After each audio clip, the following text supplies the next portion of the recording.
Alors, cette option préférentielle pour les pauvres et pour les jeunes va amener une créativité, comme on a vu, dans l'Église, va amener un processus d'enculturation, et c'est là qu'on va commencer à rentrer dans l'écriture des peuples autochtones. Dans ma région, au moment de la colonisation, il y avait 300 peuples autochtones, ça veut dire 300 langues, traditions différentes. Maintenant, il y a 150. Et c'est pour la première fois, on va commencer à rentrer, à étudier la langue de ces peuples, à essayer de connaître la culture, la spiritualité de ces peuples. Et là, l'Église commence à dire, on ne va pas attendre que les gens viennent chez nous, on va aller chez eux, on va aller dans la périphérie.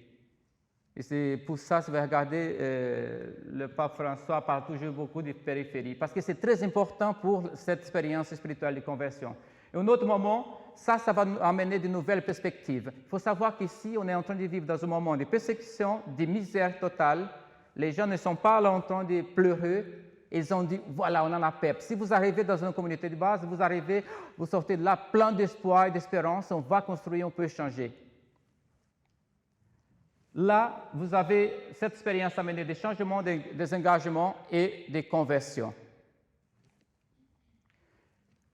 Les appauvris ont plus de visages. À la fin des années 60, la théologie de libération a donné urgence aux pauvres économiques politiques. Dans les années 70, aux pauvres culturels, comme les indigènes, les noirs et les minorités discriminées. Dans les années 80, apparaît la question du genre, et spécialement la soumission séculaire de la femme.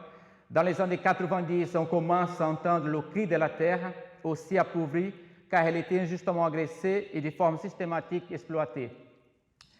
Et pour dire que cette expérience était vraie, regardez le nombre de martyrs qu'il y a eu pendant cette période. Ces sangs étaient mouillés avec le sang des gens qui croyaient à cette expérience de voir Jésus dans le pauvre. Et que cette expérience, être avec eux, c'est une conversion pour ceux qui allaient faire cette expérience.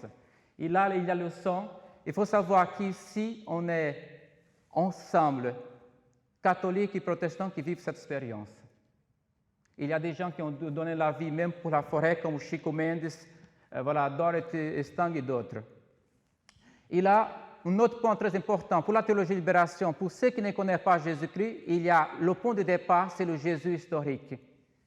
Même Jésus n'est pas parti du Jésus de Christ de la foi avec ses peuples apôtres. Alors pour les théologiens, on dit, pour quelqu'un qui va découvrir Jésus, il faut partir du Christ historique pour arriver au Christ de la foi.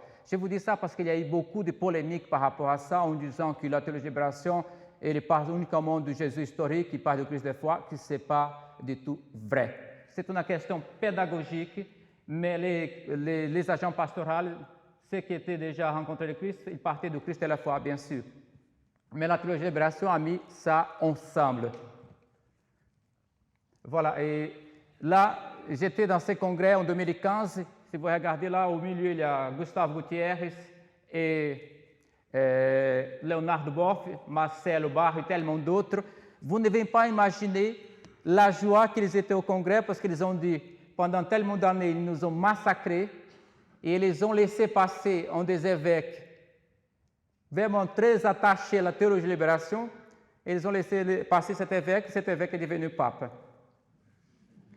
Parce que s'il y a un qui a vendu son palais épiscopal et a quitté pour être avec les pauvres, c'était le cardinal Bergoglio. Voilà, tous ces gens étaient formés, la majorité, en Europe. Si vous regardez, Leonardo Boff a fait sa thèse avec Karl Rahner. Et voilà une partie des gens qui ont influencé cette théologie en Amérique latine, au niveau théorique. Voilà, là j'ai Conférence épiscopale de Medellín 1968, il y a eu ces acquis. La méthode, les communautés de base et l'option préférentielle pour les pauvres. 1979 arrive Jean-Paul II. En Amérique latine, on a difficulté de l'appeler des saints. 1979, il commence à fermer l'Église. Il a ouvert d'une certaine façon en Europe de l'Est, mais en Amérique latine, spécialement au Brésil, il a fermé complètement l'Église. Il y a eu de très belles expériences qui étaient mises en place. Le projet Parole Vie, c'est un projet qui était pour écrire tous les commentaires que les pauvres faisaient de la Bible étaient avortés. Il y avait la collection Théologie de libération qui était avortée. Il y a quelques-uns qui étaient publiés, mais une bonne majorité a été avortée. Et c'est là qu'il commence, et après, il n'était pas tout seul. Il y avait un ami très proche qui s'appelle Ratzinger, et qui en 1984, il va écrire des instructions concernant la théologie de libération. Et cette instruction, ce n'était pas une condamnation, c'était une instruction pour éviter les risques. Le problème est que ça va devenir comme une condamnation. Et là, les groupes opposés à la théologie de libération, qui n'aimaient pas, il faut savoir que la théologie de libération a mis en crise la hiérarchie de l'Église. L'Église n'est plus verticale, mais c'est horizontale.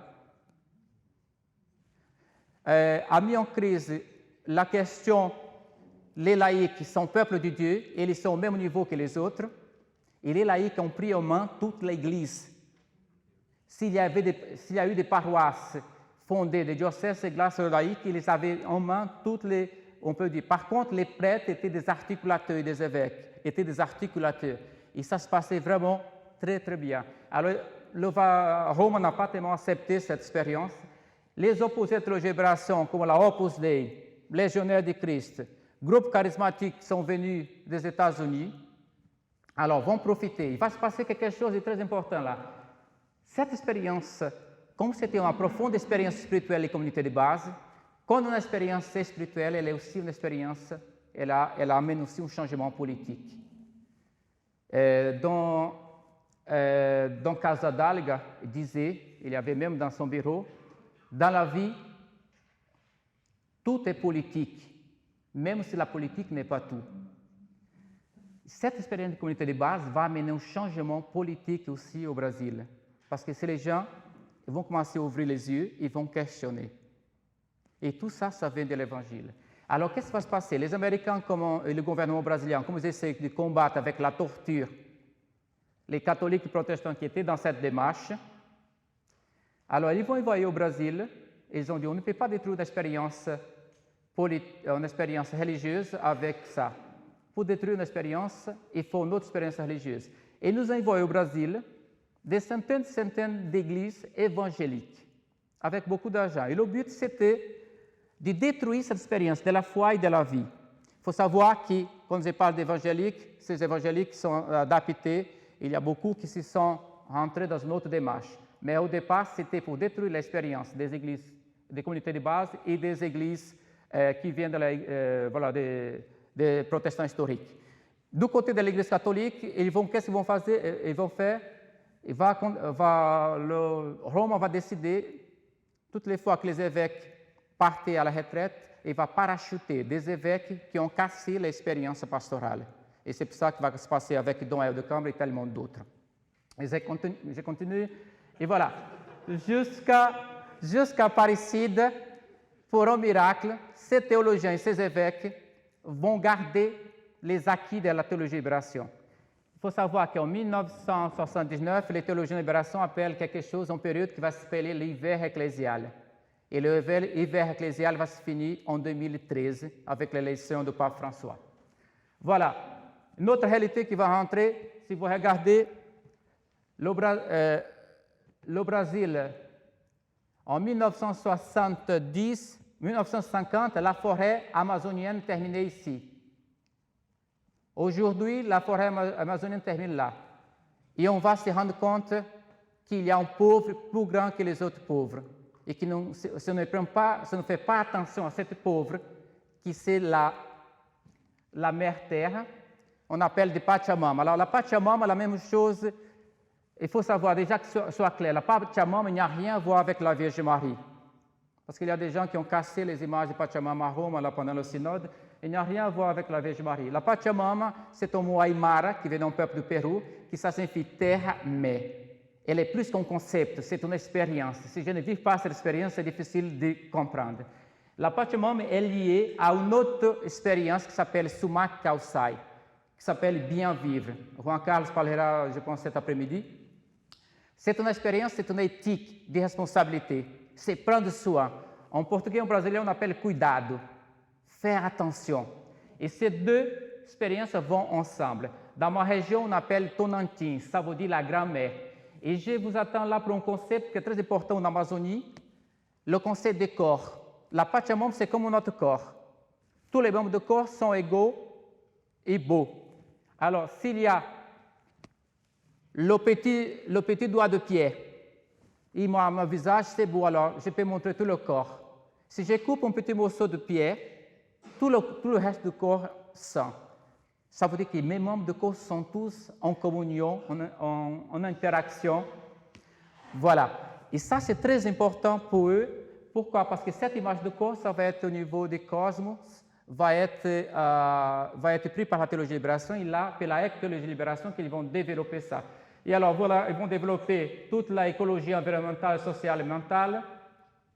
Et c'est lui qui va prendre la tête de systématiser ça. Il va être à fond. Voilà, ça c'était un peuple, le seul peuple, un des seuls peuples qui n'a pas de contact avec le monde civilisé encore en Amazonie. Et ce qui va prendre la tête, c'est Leonard Boff. Et Leonard Boff, en 1992, pour se sentir libre, parce qu'il est tellement persécuté, il quitte le sacerdoce. Et en 1992, ça va être un des hommes très importants pour la Rio 1992, la rencontre pour l'environnement. Et il va être aussi très important pour la question de la lettre de la Terre. Alors, il va essayer de créer une vision holistique. Il va utiliser un concept que Michel Maxime utilise beaucoup, le panenthéisme, pour expliquer que quand les peuples autochtones regardent un arbre, là-dedans, il y a une présence du divin. Une puissance, ça veut dire que chaque être vivant dans la forêt, voilà, elle représente, voilà, il y a une présence du Créateur. On n'est pas dans le panthéisme, là, on a la reconnaissance. C'est pour ça qu'il y a des peuples qui parfois embrassent un arbre, etc. Pourquoi? Parce qu'il y a quelque chose de divin là-dedans. Les peuples autochtones, ils sont dans cette démarche de panenthéisme et qui Bock va essayer d'expliquer pour expliquer la tradition des peuples. Et voilà, il va essayer de faire toute une vision holistique de tout ce qu'il y a. Par contre, le Bock dit qu'il faut faire tout un processus de déconstruction de cette cosmologie dominante. On est tous influencés par un rationalisme, par une vision patriarcale, anthropocentriste, pire encore, androcentriste et consumériste. Si on ne se libère pas, c'est difficile. Alors, toute cette conversion, c'est pour se libérer, pour arriver à une cosmologie de la libération. Et voilà, il développe tout ça. Alors, voilà, il faut savoir qu'il y a quelque chose de très important, le FSM. Dans l'hiver ecclésial, les théologies de libération, ils ont dit, voilà, il faut qu'on puisse continuer à se développer. Et le Forum social mondial, tous les forums sociaux mondiaux, les théologiens de libération s'est rencontrés avec des gens de partout du monde. Et là, ils ont créé des réseaux et ont continué à développer cette théologie, spécialement la éco-théologie de libération. C'était un moment très fort les années 2000. La Laudato Si, on sait très bien qu'une partie de la Laudato Si est fondée sur le travail de Leonard Boff. Et voilà, il y a l'Instrumentum Laboris pour le synode de l'Amazonie. Voilà, tout basé sur la éco-théologie de la libération. Si vous regardez ces changements de paradigme que Leonard Boff parle tellement, on fait la liste de tous ces changements. Et je voulais arriver à quelque chose. La centralité du pauvre, et là je vais conclure avec ça, la centralité du pauvre socio-économique est amplifiée par la centralité du grand pauvre, la terre. Dans l'option originelle, pour les pauvres, doit entrer d'abord le grand pauvre, la terre et l'humanité. Cela garantit et pose la question de l'avenir des pauvres et des damnés de la terre. Voilà, je passe ça. L'écologie de la libération de Boff exprime le souci de la conservation de la terre et du respect de la nature dans une vision cosmocentrique. Dieu est le créateur, mais la mère terre est la régulatrice. Elle est le visage maternel du Dieu. La sémence divine est présente dans chaque être vivant et non vivant. L'écologie de libération doit comprendre les opprimés et les exclus comme partie de la création opprimée et rejetée. Pour Leonard Boff, l'option pour la terre est l'option pour les pauvres dans deux directions.